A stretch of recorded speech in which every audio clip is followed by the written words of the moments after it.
अस्सलाम वालेकुम दोस्तों, मैं हूँ आयशा। तो दोस्तों, आज दुनिया में मुसलमानों के दो चेहरे हैं।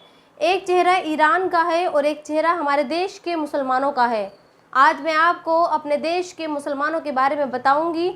मैं आपको ये बताऊंगी कि हमारे देश के मुस्लिम नेताओं को क्यों नबी से प्यार नहीं है।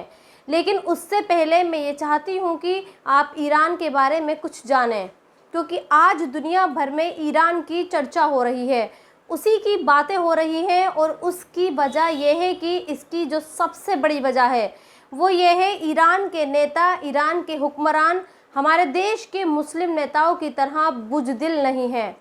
आज ये बात इज़राइल को भी समझ में आ चुकी है और शायद यही वजह है कि इज़राइल 4 दिन बाद भी ईरान पर रिटेलिएट करने की हिम्मत नहीं दिखा पाया है। कल फ्राइडे की नमाज के बाद जिस तरह से ईरान के सबसे बड़े लीडर अयातुल्लाह खामेनी ने इज़राइल को धमकी भरे लफ्ज़ों में ये संदेश दिया कि अगर उसने ईरान की तरफ आंख उठाकर भी देखा तो वो इज़राइल को दुनिया के नक्शे से मिटा देगा। आज मैं आपको ये भी बताऊंगी कि क्यों ईरान के लिए इज़राइल को दुनिया के नक्शे से मिटाना आसान है। लेकिन उससे पहले आप ये जानें कि हिंदुस्तान के मुसलमानों को क्यों आज अयातुल्लाह खामेनी जैसे नेता की ज़रूरत है।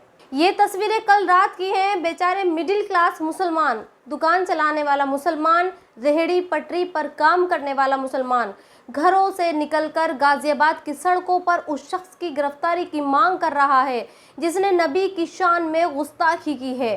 लेकिन हमारे देश के मुस्लिम नेता या तो घरों में बैठे या फिर अपनी अपनी पार्टियों के लिए प्रचार कर रहे हैं, वोट मांग रहे हैं।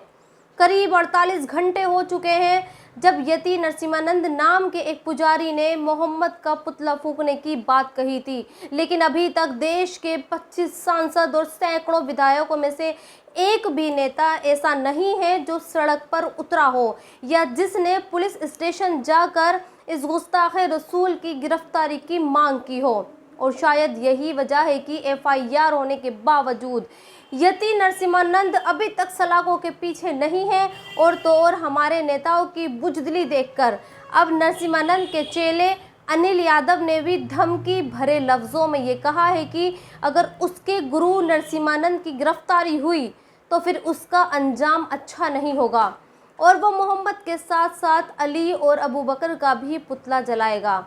सोचिए, जिस देश में 25 मुस्लिम सांसद हों और सैकड़ों मुस्लिम विधायक हों, वहाँ खुलेआम नबी करीम सल्लल्लाहु अलैहि वसल्लम के पुतले जलाने की बात की जा रही है। अफसोस होता है कि हमारे देश के मुस्लिम नेताओं को वक्फ बोर्ड के खिलाफ आने वाले बिल की तो फिक्र है और वो इसके लिए रोज़ाना बयान भी दे रहे हैं, लेकिन उन्हीं अपने प्यारे नबी की कोई फिक्र नहीं है।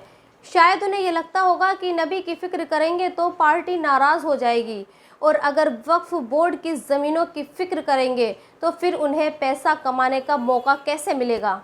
आज मैं आपको कांग्रेस के सोशल मीडिया अकाउंट से पोस्ट किए गए कुछ वादे दिखाना चाहती हूँ जो राहुल गांधी की कांग्रेस पार्टी ने आज सुबह ही पोस्ट किए हैं और हरियाणा के लोगों को ये बताया है कि जब वो वोट डालें तो ये याद रखें कि जीतने की सूरत में कांग्रेस उन्हें क्या देगा। आप भी इस लिस्ट को देखिए, इसमें फ्री बिजली, फ्री पानी, फ्री गैस, फ्री ज़मीन और फ्री घर और वो तमाम चीज़ें हैं जो वोटरों को लुभा सकती हैं। लेकिन अफसोस इस बात का है, इसमें मुसलमानों से जुड़ी, उनके मज़हब से जुड़ी कोई चीज़ नहीं है। सोचिए, अगर कांग्रेस में शामिल मुस्लिम नेता अपनी पार्टी से ये कहें कि वो अपने मैनिफेस्टो में ये बात भी डालें कि अगर कोई गुस्ताख रसूल नबी की शान में गुस्ताखी करता है तो उसके खिलाफ सख्त से सख्त एक्शन लेने की जिम्मेदार कांग्रेस पार्टी होगी। लेकिन ना तो ये कभी कांग्रेस खुद करेगी और ना ही कभी कांग्रेस में शामिल मुस्लिम नेता ये कभी उससे करवाएंगे। वो सिर्फ मुसलमानों से उनके वोट, फ्री बिजली और फ्री पानी भर ही लेते रहेंगे, जबकि बीजेपी में ऐसा नहीं है। आज अगर आप बीजेपी का किसी चुनाव के लिए मैनिफेस्टो देखेंगे तो आप ये जानेंगे कि उसने उनके धर्म, उनके धार्मिक स्थलों से जुड़ी कोई ना कोई बात ज़रूर कही होगी। लेकिन मुस्लिम नेता कभी इस बात को अपनी पार्टी से नहीं कहते और इसीलिए आज मैं ये कह रही हूँ कि हमारे देश के मुस्लिम नेता बुज़दिल हैं और हमारे देश के मुसलमानों को आज अयातुल्लाह खामेनी जैसे एक लीडर और हमारे देश के मुसलमानों को आज आयतुल्लाह खामेनी जैसे एक लीडर की ज़रूरत है, जो भले ही किसी न किसी पर मिसाइल ना बरसाए, लेकिन वो इतना ज़रूर कह दे कि जो नबी के बारे में ऊट पटांग बातें करेगा, उनका पुतला फूंकने की बातें कम से कम उसे सलाखों के पीछे तो ज़रूर भिजवा दे। खैर, अब ईरान से जुड़ी इस वक्त की दो बड़ी खबरें आपको बताती हूँ, जिन्हें सुनने के बाद आप ये समझ पाएंगे कि ईरान ने इजराइल की सारी हैकड़ी निकाल दी है। पहली खबर तो यह है कि ईरान के एक मंत्री ने ये कहा है कि अगर इजराइल ने उसके पावर ग्रिड पर हमला किया तो फिर ईरान इजराइल का नामो निशान ही मिटा देगा। और दूसरी खबर यह है कि कल इजराइल ने भी धमकी दी थी कि अगर लेबनान के आसमान में कोई भी एयरप्लेन दिखाई दिया तो वो उसे उड़ा देगा। कल ही लेबनान के आसमान में ईरान का ये प्लेन दिखाई दिया और इस प्लेन ने बाकायदा लेबनान की राजधानी बेरूत में लैंड भी किया और इजराइल इस जहाज़ को छू भी नहीं पाया, क्योंकि इजराइल ये जानता था कि अगर उसने ईरान के इस प्लेन पर हमला किया तो फिर उसे इसका अंजाम ऐसे ही भुगतना पड़ेगा जैसे उसे अक्टूबर को भुगतना पड़ा था। क्योंकि ईरान के सुप्रीम लीडर ने अब यह खुले तौर पर कह दिया है कि इस बार वो इजराइल पर सिर्फ मिसाइलों से हमला नहीं करेगा, बल्कि इस बार जो हमला होगा जो इजराइल का वजूद ही मिटाने के लिए होगा। तो दोस्तों, इस वीडियो के आखिर में मैं आपको अदनान शेख से जुड़ी खबर बताना चाहती हूँ। आई नो ये खबर आपने ज़रूर देखी होगी कि अदनान शेख के खिलाफ उसकी सगी बहन ने पुलिस में शिकायत दर्ज कराई है, लेकिन आज मैं आपको ये बताऊंगी कि क्यों अदनान शेख जैसे लोगों को आइडियल नहीं मानना चाहिए। सोचिए, जो अदनान शेख अपनी बीवी का चेहरा तक नहीं दिखाना चाहता, उस अदनान शेख के बारे में उसकी सगी बहन पुलिस को ये बताती है कि उसका भाई उस पर बुरी नज़र रखता है और वो उसके प्राइवेट पार्ट पर लात घूंसे मारता है।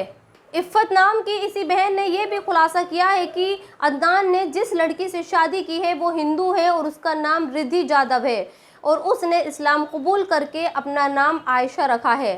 खैर, इस मामले में क्या सच्चाई है ये अदनान और उसकी बहन ही जान सकते हैं, लेकिन हाँ, इतना ज़रूर है कि अदनान शेख और उसकी फैमिली में सब कुछ ठीक नहीं है। वरना सोचिए, एक सगी बहन अपने सगे भाई पर ये इल्ज़ाम क्यों लगाएगी कि वो उस पर बुरी नज़र रखता है, या फिर ये भी हो सकता है कि खून के इन रिश्तों में शोहरत और पैसा बिगाड़ की वजह हो। खैर, वजह कुछ भी हो, लेकिन मैं सिर्फ यही कहूँगी कि ऐसे लोगों को पूरी तरह से बायकॉट करना चाहिए और इन लोगों को आइडियल बिल्कुल भी नहीं मानना चाहिए। तो दोस्तों, इस वीडियो में इतना ही। आप भी अपनी राय कमेंट्स बॉक्स में लिखकर मुझे ज़रूर बताएं और अब तक आपने मेरे चैनल को सब्सक्राइब नहीं किया है तो प्लीज़ सब्सक्राइब ज़रूर कर दें। शुक्रिया।